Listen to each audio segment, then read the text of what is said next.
नमस्कार, सुप्रभात दोस्तों। स्वागत है आपका जे न्यूज़ में। करते हैं दिन की शुरुआत जे न्यूज़ के साथ। आज की ताज़ा खबरें शुरुआत करने से पहले कृपया चैनल को सब्सक्राइब करें और बेल आइकन दबाएं ताकि आने वाली वीडियोस आपको टाइमली मिलती रहें। आज दिनांक 31 दिसंबर 2024, दिन मंगलवार, विक्रम संवत 2081 पौष महीने के कृष्ण पक्ष की प्रतिपदा तिथि। आज का इतिहास।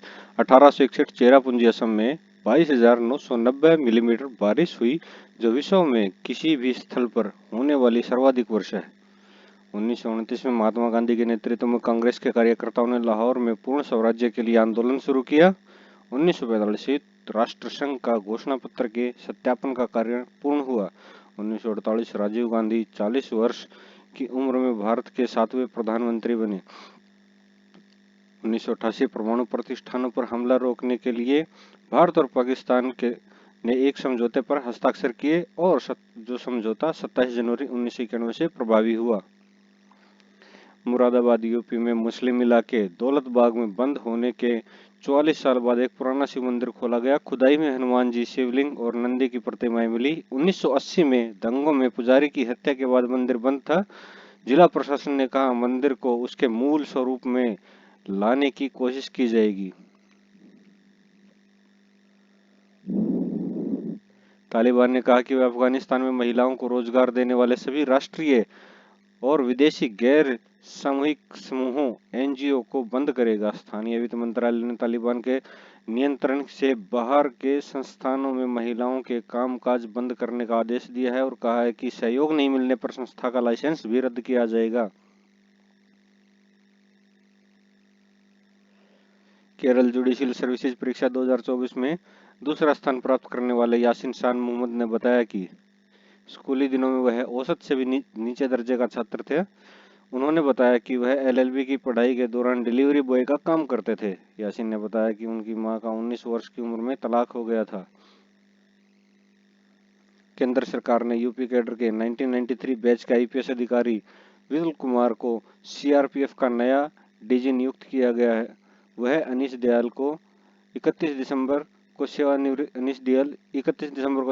होने जा रहे हैं। सितंबर 2024 में विपुल कुमार को सीआरपी का विशेष महानिदेशक बनाया गया था। दिल्ली मेट्रो ने बताया कि नए साल की पूर्व संध्या पर भीड़ से बचने के लिए राजीव चौक मेट्रो स्टेशन पर रात 9 बजे से बाहर निकलने की अनुमति नहीं दी जाएगी। हालांकि अंतिम मेट्रो रवाना होने तक प्रवेश की अनुमति रहेगी। वहीं रात 8 बजे से राजीव चौक के लिए मोबाइल ऐप के क्यूआर टिकट बुक नहीं होंगे। छत्तीसगढ़ सरकार ने एंटी नक्सल नीति के तहत सरेंडर करने वाले नक्सलियों की सुविधाएं बढ़ाने का ऐलान किया है। सरेंडर करने वाले नक्सलियों को प्रति माह 10,000 रुपये घर या रोजगार से जुड़े संसाधन दिए जाएंगे। प्रदेश के गृह मंत्री और उप मुख्यमंत्री विजय शर्मा ने बताया कि सरेंडर करने वाले इनामी नक्सलियों पर रखी गई राशि भी नक्सलियों को दी जाएगी। ADR association for democratic reform द्वारा सोमवार को जारी रिपोर्ट के अनुसार आंध्र प्रदेश के मुख्यमंत्री चंद्रबाबू नायडू रुपये 931 करोड़ के साथ सर्वाधिक संपत्ति वाले भारत के सबसे अमीर मुख्यमंत्री रहे। अरुणाचल प्रदेश के मुख्यमंत्री पेमा खांडू 332 करोड़ की संपत्ति के साथ दूसरे सबसे अमीर। वही पश्चिम बंगाल की मुख्यमंत्री ममता बनर्जी 15 लाख सबसे कम संपत्ति वाली मुख्यमंत्री हैं। संबल यूपी से एक वीडियो सामने आया है जिसमें घर की बिजली का कनेक्शन काट रहे पोल पर चढ़े बिजली कर्मी को मारने के लिए एक महिला डंडा लेकर सीढ़ी की मदद से पोल पर चढ़कर उसे खरी खोटी सुनाती हुई नजर आई। महिला का बिजली का बिल बकाया था जिसके चलते बिजली कर्मी कनेक्शन काटने के लिए पोल पर चढ़ा था। दिल्ली हाई कोर्ट ने आतंकवाद के मामले में अलकायदा के एक कथित सहयोगी की याचिका खारिज करते हुए कहा कि निर्दोष युवाओं को देश के खिलाफ भड़काने वाले भाषणों को नजरअंदाज नहीं किया जा सकता।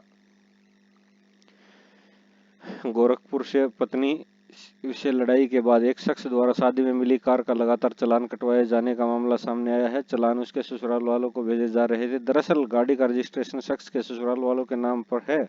पीड़ित परिवार ने पुलिस में इसकी शिकायत दर्ज कराई। सपा के प्रतिनिधि मंडल सोमवार को उत्तर प्रदेश विधानसभा के नेता प्रतिपक्ष माता प्रसाद पांडे और विधान परिषद के नेता प्रतिपक्ष लाल बहादुर यादव की अगुवाई में संभल पहुंचे। उन्होंने हिंसा में मारे गए 5 लोगों के परिवारों से मुलाकात की और उन्हें 5-5 लाख के चेक दिए। वहीं पांडे ने पुलिस पर मुसलमानों के उत्पीड़न का आरोप लगाया है।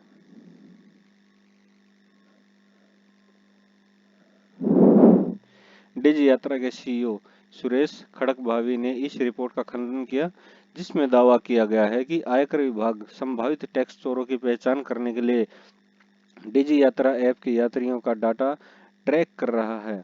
उन्होंने कहा कि यह ऐप किसी को भी व्यक्तिगत पहचान योग्य जानकारी को संग्रहित किए बिना संचालित होता है। विमानन कंपनियों को 1 अप्रैल 2025 से अनिवार्य रूप से कस्टम अधिकारियों के साथ विदेशी यात्रियों की डिटेल शेयर करनी होगी। एयरलाइन को विमान ने उड़ान भरने से 24 घंटे पहले सभी अंतर्राष्ट्रीय यात्रियों से जुड़ी जानकारी देनी होगी। नियम का पालन नहीं करने पर सीमा शुल्क विभाग विमानन कंपनियों पर 25,000 से 50,000 तक का जुर्माना लगा सकता है। एक खबर डिफेंस से, रक्षा मंत्रालय ने भारतीय सेना की पनडुब्बी बेड़े की क्षमता बढ़ाने के लिए 2,867 करोड़ रुपए के 2 अनुबंधों पर हस्ताक्षर किए हैं। पारंपरिक पनडुब्बियों की क्षमता बढ़ाने के लिए एआईबी प्लग के निर्माण के लिए मझगांव डॉक शिपयार्ड लिमिटेड के साथ अनुबंध पर हस्ताक्षर किए गए। कलवरी क्लास पनडुब्बियों पर इलेक्ट्रॉनिक हैवी वेट टॉर्पीडो के एकीकरण के लिए फ्रांस के नेवल ग्रुप के साथ एक और अनुबंध पर हस्ताक्षर किए गए। ओडिशा की क्राइम ब्रांच ने डिजिटल अरेस्ट के जरिए ठगी करने वाले आरोपी मां बेटे को गाजियाबाद उत्तर प्रदेश से गिरफ्तार किया। आरोपी ने पूर्व इंजीनियर से 1 करोड़ 37 लाख रुपए ठगे थे। ठगों ने मुंबई पुलिस के साइबर अपराध विभाग के अधिकारी बनकर बात की और आधार कार्ड को मनी लॉन्ड्रिंग गतिविधि से जुड़ा होने की जानकारी दी। जैसलमेर राजस्थान में ट्यूबवेल खोदते समय पानी की तेज धार फूटकर पड़ी और भारी मशीनरी से लदा ट्रक 850 फीट गहरे गड्ढे में धंस गया। स्थानीय लोगों ने सरस्वती नदी के प्रकट होने का दावा किया। भूजल वैज्ञानिक डॉक्टर नारायण इणखिया ने बताया कि इस बहाव को सरस्वती नदी से जोड़ना जल्दबाजी होगी और यह जांच का विषय है। बीपीएससी के सचिव सत्य प्रकाश शर्मा ने 70वीं प्रारंभिक परीक्षा रद्द किए जाने की मांग को लेकर प्रदर्शन कर रहे अभ्यर्थियों पर लाठीचार्ज पर कहा कि इससे आयोग का कोई रोल नहीं है। उन्होंने कहा किसी भी सूरत में परीक्षा दोबारा नहीं कराई जाएगी। अभ्यर्थी द्वारा काल्पनिक सवाल उठाना आश्चर्यजनक है। ईमानदार विद्यार्थी जानते हैं कि इन बातों का औचित्य नहीं है। शिवपुरी एमपी में रविवार रात एक बुजुर्ग दंपत्ति और उनके पड़ोस में रहने वाली महिला की हत्या कर दी गई, जिनके शव उनके घरों से मिले हैं। बुजुर्ग के गले से साड़ी का फंदा जबकि उसकी पत्नी के सिर पर चोट का निशान मिला। पड़ोसन का कथित तौर पर गला दबाया गया। घर वालों ने लूटपाट की आशंका जताई है। महाराष्ट्र के मंत्री नितेश राणे ने पुणे में शिव प्रताप दिवस के मौके पर आयोजित एक कार्यक्रम में कहा, केरल मिनी पाकिस्तान है, इसलिए राहुल गांधी और प्रियंका गांधी वहां से जीतकर आते हैं। उन्होंने कहा कि सभी आतंकवादी उन्हें वोट देते हैं और सभी आतंकवादियों को जोड़कर ही ये लोग सांसद बनकर आते हैं। स्कॉटलैंड की पुलिस ने बताया कि आलमंड नदी में एक शव मिला, जो कि 22 वर्षीय भारतीय छात्रा संतरा एलिजाबेथ साजू का है। पुलिस के मुताबिक केरल निवासी साजू एडिनबर्ग के हैरियट वाट यूनिवर्सिटी में पढ़ती थी और 6 दिसंबर से लापता थी। शव की पहचान की प्रक्रिया अभी पूरी नहीं हुई है, लेकिन परिवार को बता दिया गया है। किसान संगठनों ने 29 दिसंबर यानी सोमवार को पंजाब बंद का आह्वान किया। भूख हड़ताल पर बैठे किसान नेता जगजीत सिंह डल्लेवाल के समर्थन में यह बंद बुलाया गया। प्रदर्शनकारी किसानों ने सुबह 7 बजे से शाम 4 बजे तक रेल पटरियां ब्लॉक करेंगे। ऐसे में उत्तरी रेल की 3 वंदे भारत एक्सप्रेस में 150 ट्रेनें रद्द की हैं। पश्चिम बंगाल के डीजीपी राजीव कुमार ने कहा कि बांग्लादेश से घुसपैठ रोकने की जिम्मेदारी बीएसएफ की है। उन्होंने कहा, बीएसएफ सीमाओं की सुरक्षा के लिए जिम्मेदार है और चुनौतियों के बावजूद पुलिस अच्छा काम कर रही है। डीजीपी पश्चिम बंगाल पुलिस पेशेवर बल है और वे बांग्लादेश की स्थिति पर नजर रख रहे हैं।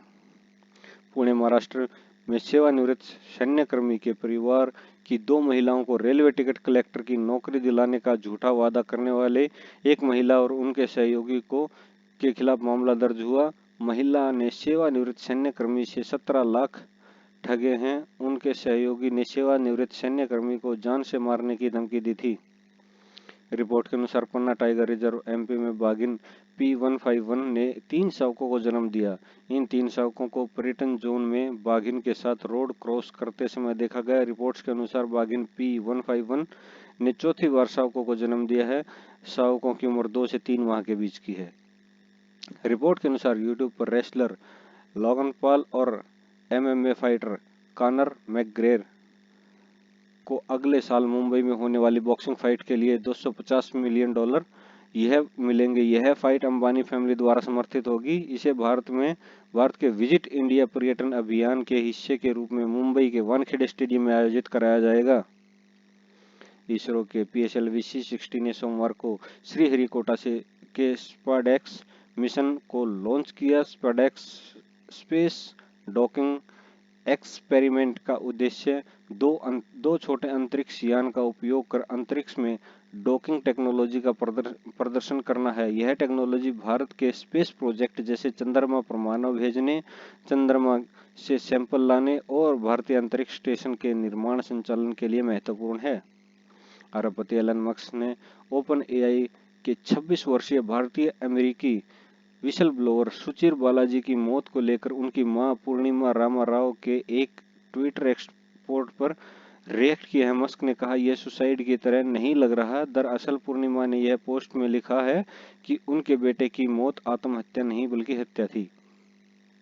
ब्रिटिश मीडिया द इंडिपेंडेंट ने 21वीं सदी के 60 बेस्ट एक्टर्स की सूची जारी की है, जिनमें अमिताभ बच्चन, आमिर खान, शाहरुख खान या किसी भी भारतीय महिला को जगह नहीं मिली है। भारतीयों में सिर्फ दिवंगत एक्टर इरफान खान का नाम शामिल है और वे 41वें स्थान पर हैं। गौरतलब है, इरफान खान का निधन अप्रैल 2020 में हुआ था। न्यूज 18 की रिपोर्ट के मुताबिक छपरा बिहार में विजय सिंह नामक शख्स अपनी दिवंगत पत्नी रेणु देवी की याद में 2.5 करोड़ की लागत से एक मंदिर का निर्माण करवा रहे हैं। मंदिर को बनाने के लिए महाराष्ट्र से कारीगर आए। गौरतलब है कि रेणु भगवान शिव की भक्त थी। उनका निधन शिवरात्रि के दिन हुआ था।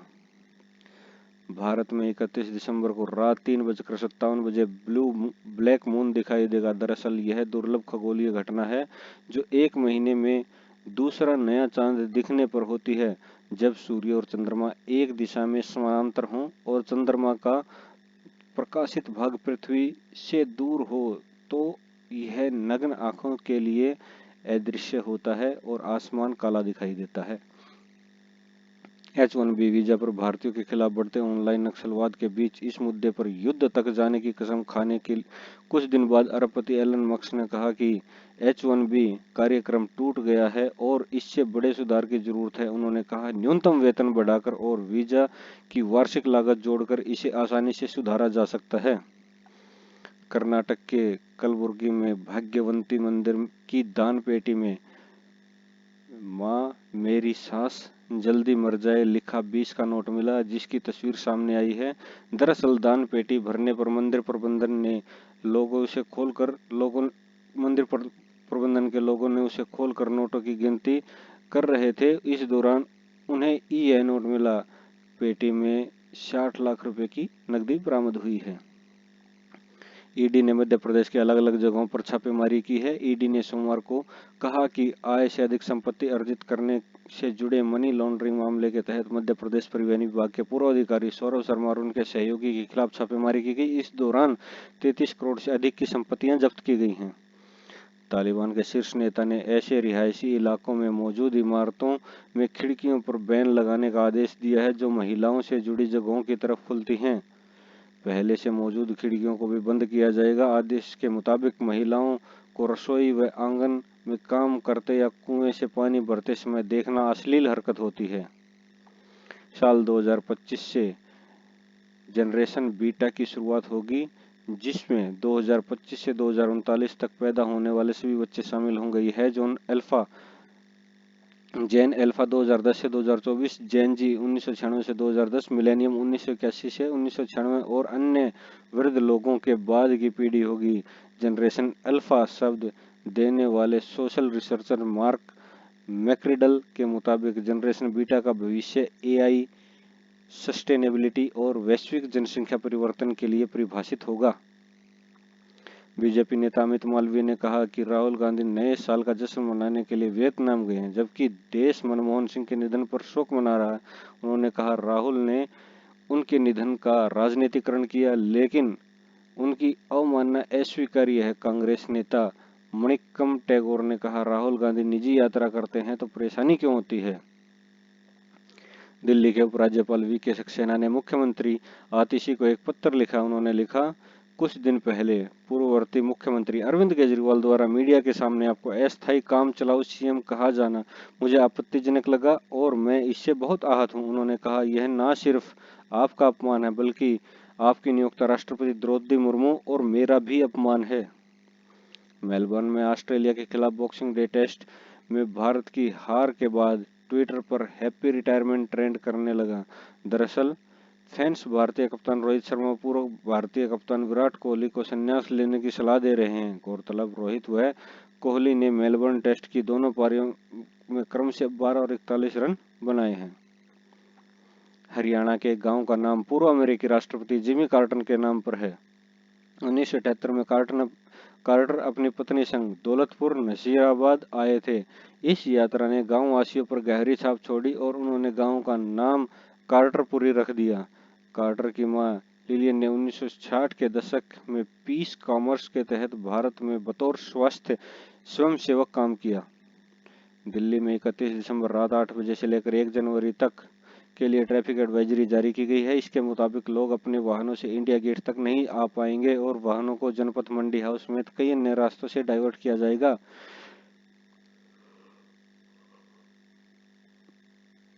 कनॉट प्लेस जाने पर भी प्रतिबंध रहेगा, जबकि कुछ जगहों पर पार्किंग की सुविधा मिलेगी। आज के मौसम समाचार। हिमाचल प्रदेश से भारी बर्फबारी के बाद अटल टनल से कई गाड़ियां फंसी हुई हैं। वहां फंसे हुए एक यात्री ने इंस्टाग्राम पर एक वीडियो शेयर किया, जिसमें वह कह रहा है कि अगर मेरा कोई भाई मनाली या सोलांग वैली आने का सोच रहा है तो मत आना भाई, सुबह 10 बजे से खड़ा हूं, पता नहीं कब निकलूंगा। मुंबई के बोरीवली और भायखला इलाके में AQI 200 पार पहुंच गया। इस कारण बीएमसी ने वहां कंस्ट्रक्शन कार्यों पर बैन लगा दिया है। बीएमसी कमिश्नर भूषण गगरानी ने कहा, आदेश नहीं मानने वालों पर कार्रवाई होगी अगर गैर जमानती अपराध होगा। पकौल गगरानी, जिन इलाकों का AQI 200 पार होगा वहां ग्रेप 4 के तहत कंस्ट्रक्शन कार्य बंद करवाए जाएंगे। मौसम विभाग IMD ने पूर्वानुमान लगाया कि दिल्ली समेत उत्तर पश्चिम और मध्य भारत के कई इलाकों में अगले कुछ दिनों तक तापमान में धीरे धीरे गिरावट आएगी। IMD के वैज्ञानिक डॉक्टर नरेश कुमार ने कहा, कई इलाकों में पारा 3 से 5 डिग्री तक गिर सकता है। IMD ने अगले 2 दिन पंजाब और हरियाणा में बहुत घने कोहरे का अनुमान जताया है। केदारनाथ धाम और उसके आसपास के क्षेत्रों में पिछले 2 दिन से भारी बर्फबारी, जिसके चलते केदारनाथ धाम में करीब 3 फीट तक बर्फ जम चुकी है। उत्तरकाशी के 30 गांव पूरी तरह बर्फ की चादर में ढके और गंगोत्री और यमुनोत्री हाईवे बंद कर दिए गए हैं। व्यापार और शेयर बाजार। मझगांव डॉक को रक्षा मंत्रालय के करीब 1990 करोड़ का नया ऑर्डर मिला, जिसकी जानकारी रक्षा मंत्रालय ने सोमवार को दी। यह कॉन्ट्रैक्ट DRDO के लिए एयर इंडिपेंडेंट प्रोपल्शन प्लग के कंस्ट्रक्शन और इसके इंटीग्रेशन के लिए है। कंपनी के शेयरों में सोमवार को 1.84 की गिरावट आई और यह स्टॉक BSE पर 2266.25 के भाव पर बंद हुआ।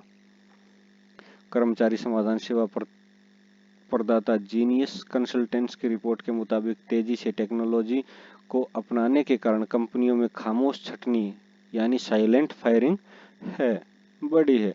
कंपनी कम प्रदर्शन करने वाले कर्मचारियों को अत्यधिक कार्यभार सौंपने की रणनीति अपनाती है, जिससे वह काम छोड़ दें। कंपनी अनावश्यक पदों के लिए छटनी को प्राथमिकता दे रही है। RBI की एक रिपोर्ट के मुताबिक चालू वित्त वर्ष 2024-25 में भारत की सकल घरेलू उत्पाद GDP की वृद्धि दर 6.6 दर रहने का अनुमान है। 2024-25 की पहली छमाही के दौरान GDP की वृद्धि घटकर 6% पर आ गई, जो 2023-24 की पहली छमाही 8.2% और दूसरी छमाही 8.1% थी। ITAT ने 173 करोड़ के जुर्माने के मामले में सुजलोन एनर्जी के पक्ष में फैसला सुनाया है और जुर्माना रद्द कर दिया। कंपनी पर आयकर विभाग के नेशनल फेसलेस पेनल्टी सेंटर की ओर से 172.76 करोड़ का जुर्माना लगाया गया था। कंपनी ने अपनी एक्सचेंज फाइलिंग में इसकी जानकारी दी है। वित्त मंत्रालय द्वारा जारी रिपोर्ट के अनुसार भारत का विदेशी कर्ज सितंबर महीने में 29.6 बिलियन डॉलर से बढ़कर 711.8 बिलियन डॉलर हो गया, जो जून 2024 की तुलना में 4.3% अधिक है। रिपोर्ट सितंबर में भारत के विदेशी कर्ज में अमेरिकी डॉलर की हिस्सेदारी 53.4% के साथ सबसे अधिक रही, जबकि भारतीय रुपये 31.2% के साथ दूसरे स्थान पर रहा। 24,000 करोड़ का बोझ कम होने के बाद वीआई के शेयरों में आई 7% की तेजी। टेलीकॉम कंपनी वोडाफोन इंडिया सोमवार को 7% की तेजी देखने को मिली। कर्ज में डूबी कंपनी ने शुक्रवार को बताया था कि टेलीकॉम डिपार्टमेंट ने स्पेक्ट्रम नीलामी के जरिए हासिल किए गए स्पेक्ट्रम के लिए बैंक गारंटी जमा करने की अनिवार्यता खत्म कर दी है। कंपनी को 24,000 करोड़ की बैंक गारंटी जमा करनी थी। आज का बाजार Nifty close 23,664, -168 point, Sensex 78,245, -450 point, bank Nifty 50,952, -352 points. आज एफआईआई ने टोटल 1893 करोड़ की सेलिंग की और नेट डीआई ने 2173 करोड़ की बाइंग की है। आज के सोना और चांदी के भाव। आज का सोना गोल्ड 78,000 रुपये पर 10 ग्राम, सिल्वर 92,500 रुपये पर केजी। नीचे आप देख रहे 22 कैरेट, 24 कैरेट और 18 कैरेट के गोल्ड पर ग्राम के हिसाब से। सरकारी नौकरियां। एयरपोर्ट अथॉरिटी ऑफ इंडिया में जूनियर असिस्टेंट फायर सर्विसेज के लिए 89 पदों के लिए भर्तियां निकली हैं, जिनकी एप्लीकेशन 30/12 से स्टार्ट हो चुकी हैं। लास्ट डे अप्लाई करने के 28 जनवरी 2025 रहेगी। मिनिमम एज 18 साल और मैक्सिमम एज 30 साल होगी। CSIR UGC नेट के लिए जो फरवरी में एग्जाम होने हैं उसके लिए भी एप्लीकेशन की अभी लास्ट डेट है, जो 2 जनवरी 2025 को है, जिसके एग्जाम 16 से 28 फरवरी 2025 को होंगे, जिसकी मिनिमम एज मैक्सिमम एज 30 साल फॉर JRF ओनली, और मिनिमम एज के लिए जो लेक्चरशिप और असिस्टेंट प्रोफेसर के लिए है उसकी कोई लिमिट नहीं है। RBI के JEE की रिक्रूटमेंट के लिए, जिसमें टोटल 11 पोस्ट के लिए ये एप्लीकेशन चालू हुई है। एप्लीकेशन 30/12 से स्टार्ट हो चुकी है। इसकी लास्ट डेट 20/1/2025 से अप्लाई करने की। एग्जाम डेट 8 फरवरी 2025 रहेगी। मिनिमम एज 20 साल और मैक्सिमम एज 30 साल रहेगी। थैंक यू, नमस्कार दोस्तों। आज की वीडियो देखने के लिए आप सबका बहुत बहुत धन्यवाद। आप चैनल को कृपया सब्सक्राइब करें। आपके सब्सक्रिप्शन से हमारा भी हौसला बढ़ता है, हमारी टीम का भी हौसला बढ़ता है, और बेल आइकन दबाएं ताकि कोई भी नई वीडियो जैसे ही डलती है तो आपको उसका नोटिफिकेशन अपडेट्स में मिलता रहे। Thank you, thanks for watching. नमस्कार जी।